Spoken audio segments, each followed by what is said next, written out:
incoming current is equal to algebraic sum of outgoing current. So considering a junction at A at B junction. So this is the B and D junction is a partition of two loops. So considering the junction at B, what are all the incoming current and what are all the outgoing current? I1 is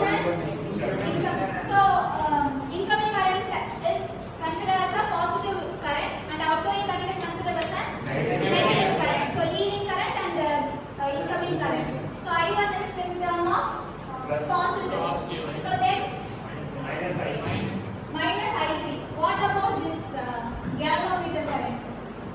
So we have to consider this IG also. Okay. So here minus IG because IG is an outgoing from the junction B. So then minus I3 because I3 is outgoing current of B junction. So minus I3. These are all equal to 0 at D. At D, I2 is considered as an incoming current. I3 is also incoming current minus I4 equal to 0.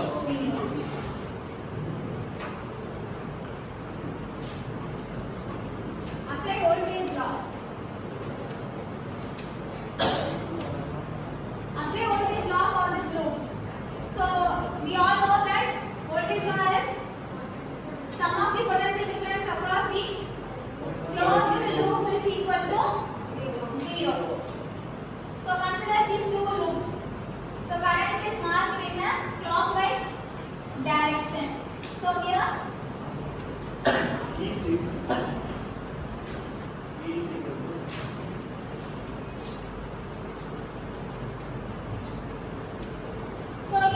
circuit, we consider this A, B, D and again A, B, D and A. Then only it is a closed loop circuit. Okay. So here starts from A, I1 plus R1. Then plus IG.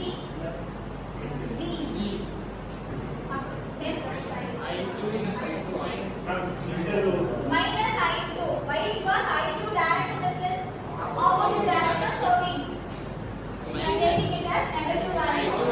I2 R2 equal to 0. Then consider this complete loop. So A, B, C, D, A. So write the equation. I1 R1 plus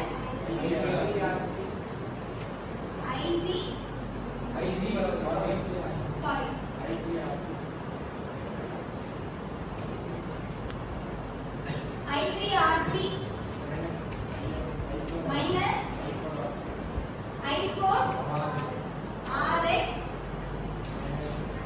minus I2 R2 equal to 0. Why we are taking the resistance value here but not there? In current loop we are not taking the resistance value, but in the voltage loop we are taking resistance as a component. What is the difference between these two equations? So potential difference we have to consider the resistance value also. So note that voltage law is a closed loop. Product of the current and resistance is equal to the EMF induced in the circuit. So product of the, note the point, product of the current and resistance is equal to the EMF induced in the circuit. So for these two loops we get an equation as equation 1 and equation 2. Again, if the two loops are identified, then the galvanometer reading is 0, so that is denoted as null deflection. So Ig is equal to 0. So the loop is balanced condition.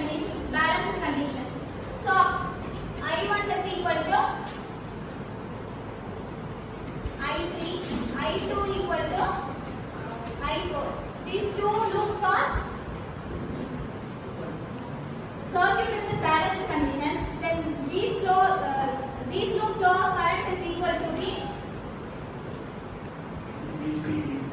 DCDB loop. So I1 equal to I2 I3, R2 equal to I4.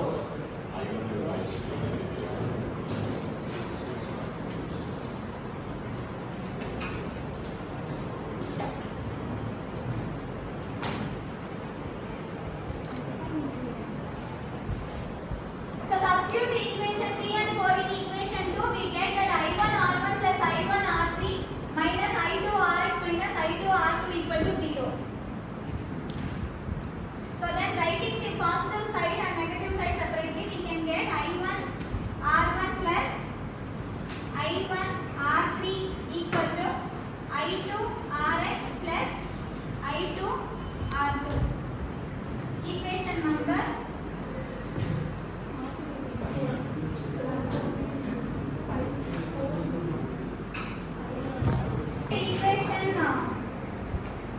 5 and 6, we get